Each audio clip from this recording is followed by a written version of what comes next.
In a world of noise, we choose clarity. Go to the oppressed. Go to the downtrodden. Go to the exploited. Go to the people who don't know who they are. Who are lost and followed with themselves, and who are strangers in a land that is not theirs. Go to those people. Go to the slaves. Go to the second-class citizens. Go to the ones who are suffering the brunt of Caesar's brutality. And if Jesus were here in America today, he wouldn't be going to the white man. The white man is the oppressor. He would be going to the oppressed. He would be going to the humble. He would be going to the lowly. He would be going to the rejected and the despised. He would be going to the so-called American Negro. Basically, we're poor righteous teachers. And we strive to civilize people that don't have no knowledge of themselves. If a person is living a life of wickedness or doing evil, in a world it's of our duty to civilize people as fathers to them, strive to educate them, to put them on the proper path. In a world of noise, sin, bondage, come on, getting kicked around in life and taken advantage of, to another place, a good place, a land that flows with milk and honey. How many of y'all think that sounds like a better deal? I'll take milk and honey over bondage and beatings any day of the week. We spoke on it a little bit. Say your name again. Oracle. Okay. Oracle. We spoke on this during the week, I think, where I asked you people get mad at interracial dating. What's the difference with dating a black woman or a white woman when basically it's the same culture, it's the same food. I'm saying for the majority. I'm just saying for the majority of us here in the Western world. It's the same food, same culture. What culture? Like culture, you know like in what way? The only difference is it. Like if the white people eat spaghetti, we eat spaghetti. If the white people eat whatever, you know what I'm saying? The white people celebrate Christmas, we celebrate Christmas. Fans get Easter, Valentine's Day, you know what I'm saying? Believe in Jesus. Believe in, what I'm saying, in all that other stuff. It's the only difference between a black woman, and a white woman is melanin, basically, right? So why would we get mad at interracial dating? It's our culture too. The culture that we come out, ancestry, I'm saying. That's what makes it a difference, you know? Because, you know, I've had people that's asked me about that before, and I like to put it to, and I don't want to seem like I'm being racist about it, but I'm just saying because of the history that we have with those people. I've never dated interracially, any race, other race than black. You couldn't tell a Jew to go date a Nazi, right? Whether he's reformed or not. So I don't understand our people having the whole, you know, we shouldn't base. And this is what hinders us too with where we need to go, because the kumbaya, or what I like to say, the kumbaya, the C-O-O-N bayas of the culture, is forgetting or want to put things aside. Let's just, you know what I'm saying, let's go along to get along kind of thing. And again, it's not a racist thing. It's just, you know, we don't prioritize what, like, you know what I'm saying, what culture we're from and what it determines when we stay structured as a unit, you know, whether it be, you know, relationships, you know, where it ends up in marriage, but even like, you know, being parents and stuff, it matters that the unit stays of the same. That's just me. Because trying to explain to a child, I feel like, you know what I'm saying, and I have biracial friends, whether they're like half Hispanic or half white, half Asian and stuff, how society, they conflicted sometimes with certain subjects, you know, in the way that society accepts them or how they're viewed, how they judged. And on the black side of things, we're the most forgiving and accepting, because anyone of a racial, like, you know, another racial identity, they're not accepted. Like, you know, if they're half Asian, the Asian part of their culture is not going to accept them. If they're half white, they're not going to be accepted. If they're Hispanic, whatever it is, they're not going to be accepted. But we always accept them. And I feel like, you know what I'm saying, other thing is too, like we function on a different wavelength than everybody else. And not to, make it seem like we're some, it's just that we do, so we have a deeper understanding for most things. So as far as interracial dating, I guess, it's just, what, I was just having a conversation with somebody, like we lost consciousness, dude. So it's so prevalent now, like as far as like what they push like in the commercials to us. I mean, I know, and I think you and I had this conversation before when we were growing up, the commercials, how the kids would always had curly hair or some light complexion that didn't look, the parents looked black as hell, kinky hair, afros and shit, and little kid had a little curl and some kind of like lightness to their skin and stuff like that. And even like on the sitcoms, right? It was always being pushed like that was the better, or, a better crop or something. And it goes back like centuries and stuff, the whole pushing that on the people, that the colorism and making people feel like, going outside the culture, the proximity to that culture makes you better. I had a friend that lived in Ghana that she said when she used to go to the market, the open market, there would be people that would get the French baguettes and they would carry it in their bags and have the baguettes stick out their bags because they wanted to let everybody know they could afford the French baguettes. And it was almost like a social, I guess, like class thing, like, hey, you could afford baguettes kind of thing. And so culturally, it's always been a push to proximity to whiteness or anything outside the culture that was always better to have or be associated with. And so it was pushed through media, like I said, visually, through the commercials, having these kids with light skin, and not saying that, we don't have black people that's full-blooded and they have curls in their, I have curly hair too and stuff, but both of my parents are black. Some of us just happen to have certain textures in the hair, but it's always been pushed. That's the fattest. Oh, you got I had some Indian in my family, that kind of stuff. No, I don't, but I got the sister building with us. We just know we was building on interracial dating. And where it comes from? That, what pushes it? Being a black woman with a white woman. Okay. So I got another question to change it up again. You know what I'm saying? Booker, you got anything else to add on to that? Nah, not really. It is what it is nowadays. It is what it is. I mean, it's been going on for so long. You know what I mean? And it's like the world changed so much. It's like, it's like I think we got into a space where we developed a problem of our own kind. You know what I mean? And it's like our own kind look at each other as a symbol of poverty, uncivilized, civilized, educated. You know what I mean? And so it's like, like you said, it's a form of symbolism. It's like the black person get their income tax check on no buy couch. a Gucci bag, right?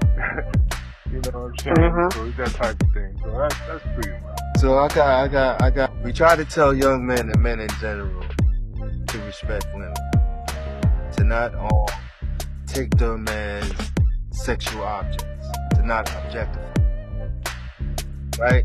So we got that on that one side, but then you will have women that, I guess, on their own terms of what's being pushed, but testify themselves on half naked, you know what I'm saying, raunchy lyrics, you know what I'm saying?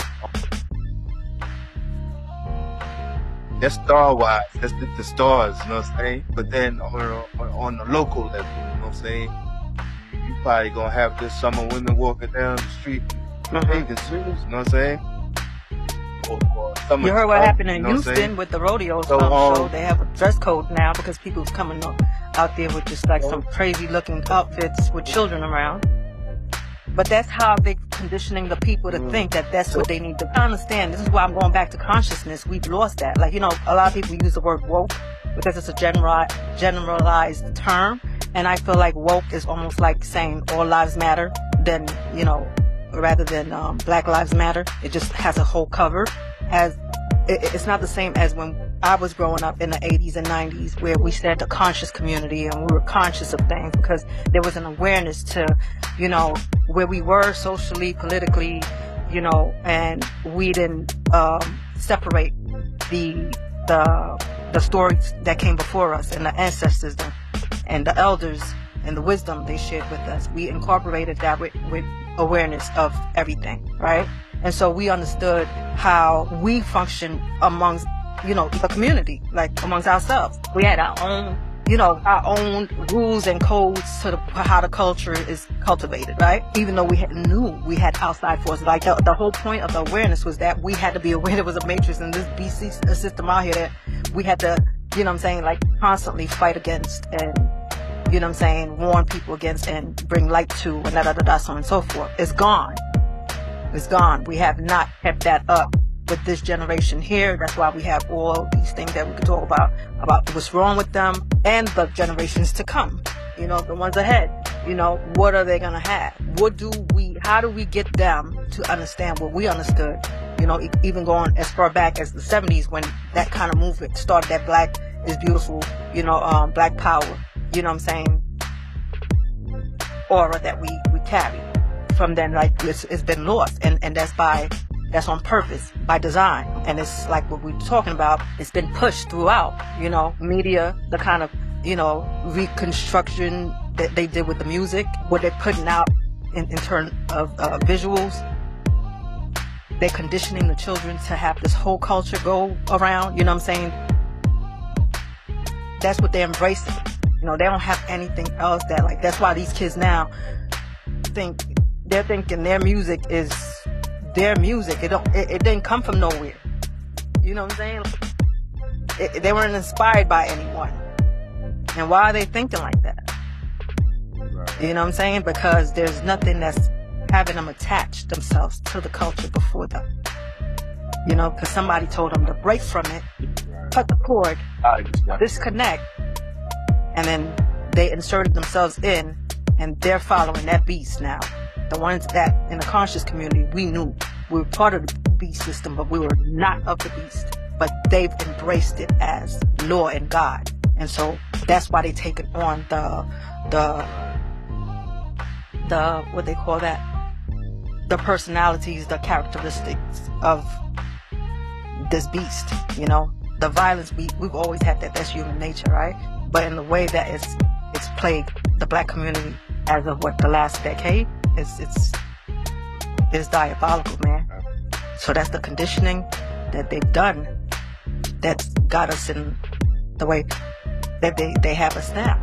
When I was growing up, if you went to the teen clinic, you always had pamphlets and posters that taught you about different kinds of STDs and diseases that you need to be aware of and protect yourself while, you know, having sex. They don't have that anymore.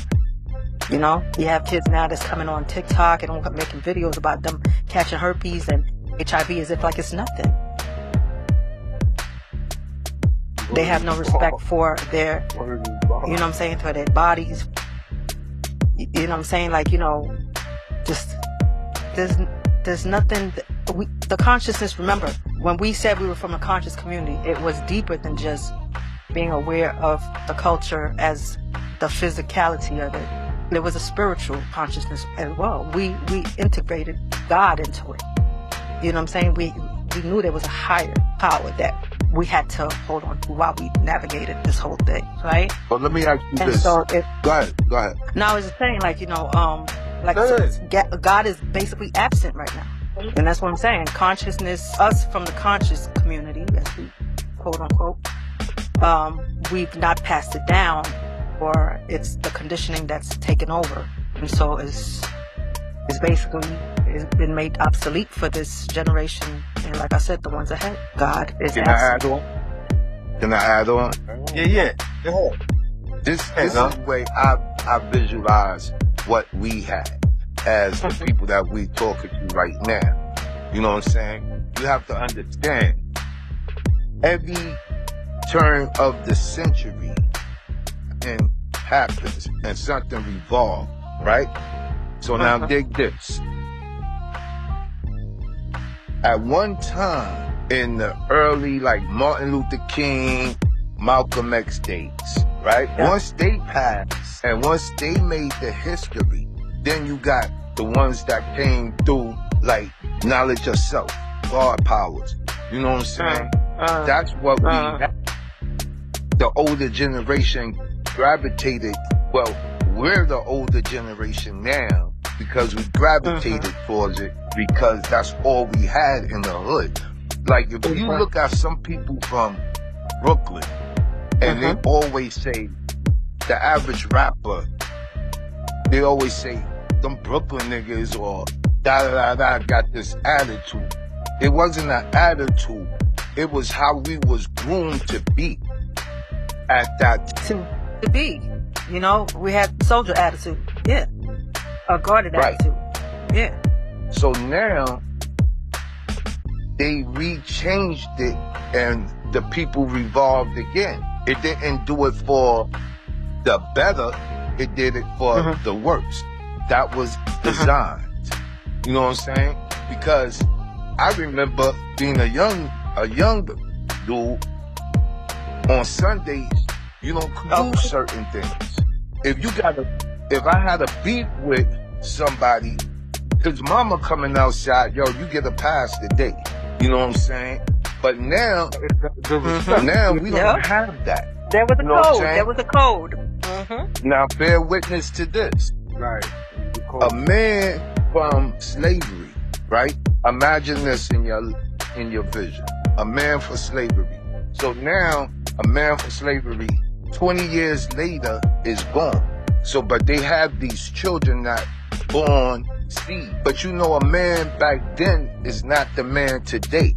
We didn't tell our kids. I know my pops have a hard problem with saying I love you because he was raised that way, not to tell another man you love him. A lot of them were like that back then. Yeah, they didn't show affection and all that stuff to their children. Absolutely. Because they weren't raised that way either. But they showed it in different ways. So now you look at this generation that never was told, I love you, son. My son just walked out the door and I told him before he walked out the door, I love him. You know what I'm saying? That's because I realized that the man of today ain't the man of yesterday. Yesterday, exactly. They're not surrounded by that.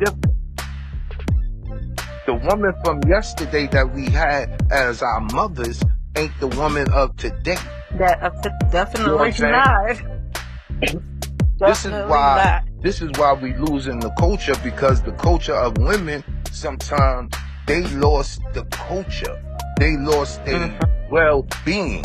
You know what I'm saying? And we lost community as a whole. We lost community as a whole. We lost community. And you know why I say that? In the way I'm saying it is like my grandmother's generation, my mother's generation, and I'm gonna give you an example because we had talking about when we were younger.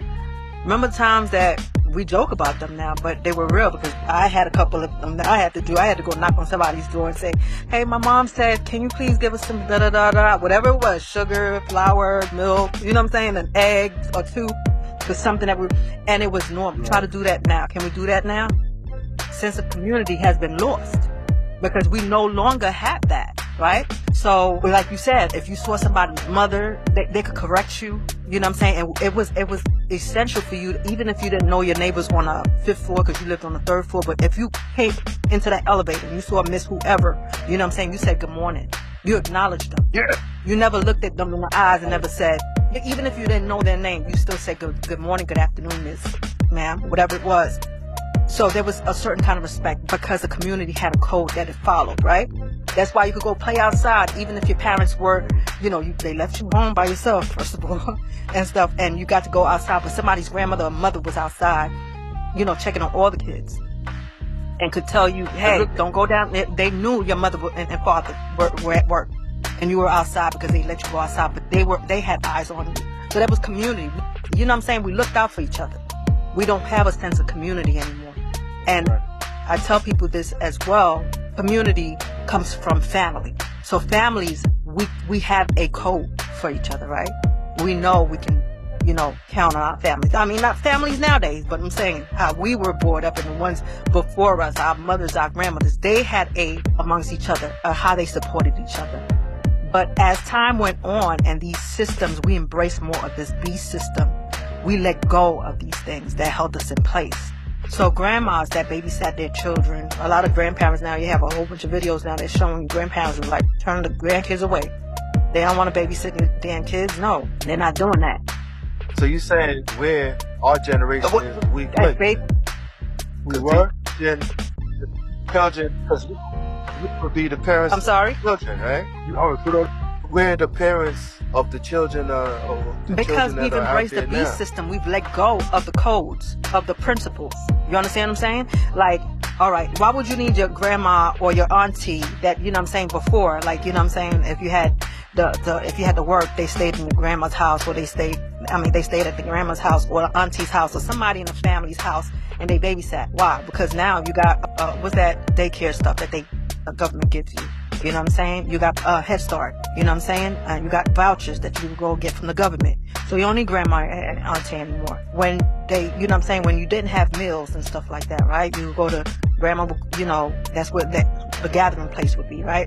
Like you said, Sundays. Everybody, you know, came together and had meals together. And if you ran out of food in your house, just like I said, if it wasn't the neighbors, it was your family. Like, you know what I'm saying? Somebody would be like, okay, I'll let you borrow $40 or lend, you know what I'm saying? Let you have $40 until you get paid again, and you got food in the fridge and the kids could get fed. But you got food stamps that came into embracing the beast system. Fucked a lot of, excuse my language. Am I supposed to even curse here? So it fucked a lot of, you know. But I got a quick question. I was just saying, what I'm trying to make clear is, right? So the Big Daddy Kanes and like the Rock Kims, those kind of like our brothers generation rappers, right? They yes. When we was children, they were like older. the older rappers, right? So like the locks and the